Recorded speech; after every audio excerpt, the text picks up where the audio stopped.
ఎందుకు లేదు? ఇక్కడ గుద్ద వెతుకొని చూసుకుంటాను. వాల్యూ మొత్తం ముద్ద ఊరిపినావు నువ్వు. లేదు నీకు నా నా ఎందుకు లేదు?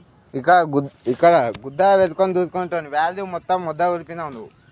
నేనేం చేయలేదు. నీ తప్పు. ఏం తప్పు? నీ తప్పే, ఖచ్చితంగా నీ తప్పే. లంజా అన్నందుకు. అవును మరి. నేను వెతుకున్న తాలో నువ్వు వెతుకుతా ఇప్పుడు గుద్దలా. అమ్మ ఎంపీకి వద్దు, నాకు దవ్వ వద్దే, నాకు తుత్తు ఉంది. నీ కోసం 2 టమాటాలు ఎట్లా పిచ్చోడిని అయినానే, అది అర్థమైందే. నేను ఎట్లా కావాలి? ఎట్లా అయినావు? నా గురించి ఆలోచించినావా అసలు? ఏంటిది? ఏమని? నేను బాధపడానా? బాధ వరించి బ్రేకప్ అయినాక కూడా రీల్స్ చేసుకుంటే షోకులు పడుతున్నావు. నేను అట్లా ఇట్లా పడ్డానా చెప్పు? బాధ వరించి ఇంత బాధ ఉందా నీకు? ఇప్పుడు అంత ప్రేమ తోకలు పడ్డానికే వచ్చినావు. మాత్రం బాధ లేకుంటే అవుతారా? నా మీద తోకలు పడ్డానికే వచ్చినావు నువ్వు. అవును, ఇంతకంలా నేనేం పడలేదు. ఇంటికా